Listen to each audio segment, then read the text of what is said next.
This might be the beginning of a video. It might not, but I just came out here to close out the last video. And I noticed something before I got to my dad's car to talk about his brakes. So I went back inside after I filmed that, and there's a security camera in the corner over there. I looked on it, and this, what I'm about to show you, just appeared a couple of hours ago and has been slowly getting bigger and bigger the entire time. I dipped my fingers in it and smelled it, and it doesn't really have a smell. So I tasted it, and it's not like bittersweet, and there is coolant in this car.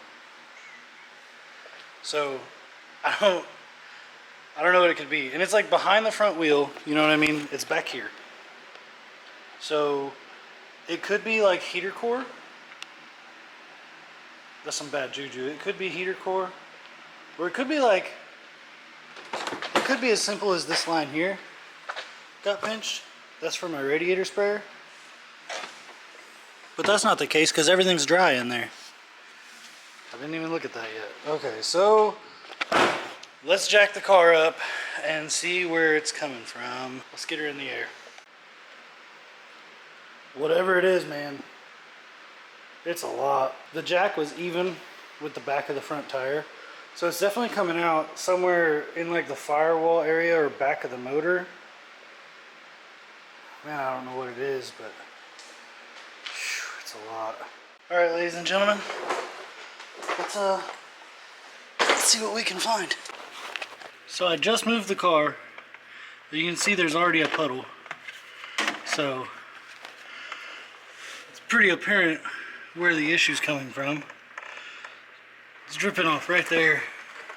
And I don't know about you, but to me, let's see if the camera's getting it like that. It looks pretty green. I think I got a coolant leak. I love that 2 days before a drift event. Before I came out from underneath the car, I took a drip of it right off of the bottom of the car, dabbed it, and tasted it, and it's bittersweet. It's coolant. And coming from back there, you know, there's only one thing it could be. There's only one thing it could be, and that's freaking heater core. That sucks! One more thing, just to possibly solidify my hunch. Let's see if the inside of the car's wet. Oh, yep. She wet. Heater core.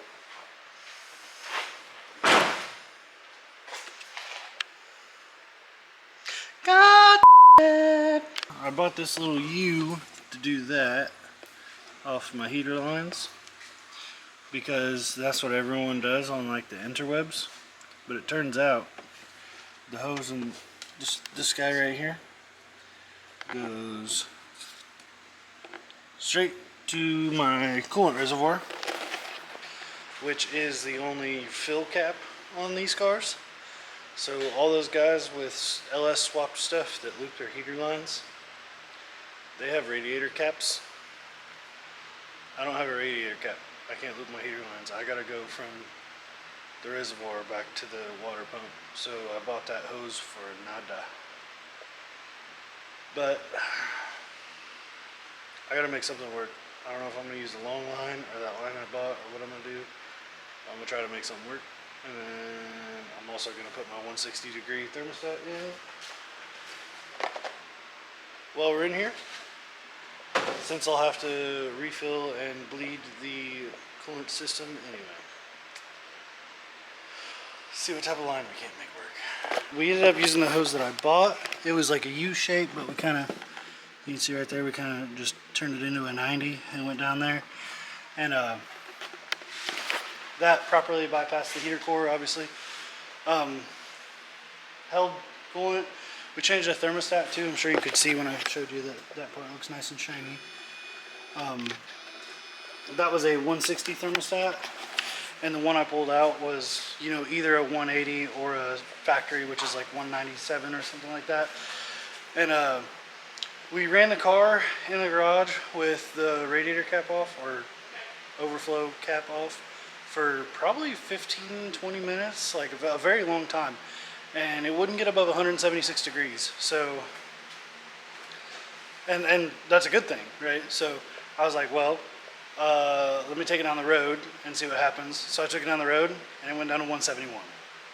So I like rode first gear at like 4,500 RPM for a while coming down the road, which is kind of slow, but like I just wanted to like really make the engine try to get hot. Pulled in the garage at like 174 after doing that, so super stoked, super stoked. I think it's gonna run a lot cooler than it ever has before, and that's really exciting. Everything seems to be working, like all my cooling stuff seems to be working really well, because I've never seen, even like I didn't drift, but I did do a burnout while I was test driving it. I really should have took the GoPro with me, I'm sorry. I'll do that next time I work on something. But sheesh, super happy. So now I'm just gonna get my front lip and my side skirt back on. All right, so I just got done putting the side skirt and front lip back on my car, and I've got them secured on there better than they've ever been. There's like nuts and bolts with washers and stuff holding them on there firm.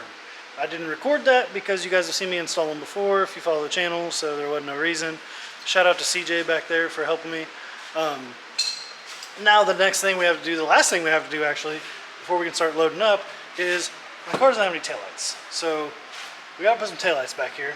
And what I ordered is these guys. They've got 3 wires, so you can run like your running light, brake light, and turn signal to them. And then your brake light and your turn signal is obviously the same wire, whatever. So I'm gonna bolt these on. Should be pretty easy. Just bolt it on, 2 bolts, and then run the 3 wires in. And I'm just gonna tap into the wires from my factory taillights. Unfortunately, I ordered these with black bezels, and they came with chrome. So I'm gonna paint these black real quick, and then install the rest of it, and then snap these guys on there once they're black and dried. So let's get to work on wiring these up. Just to clarify before I even start, I'm not proud of what we're doing here.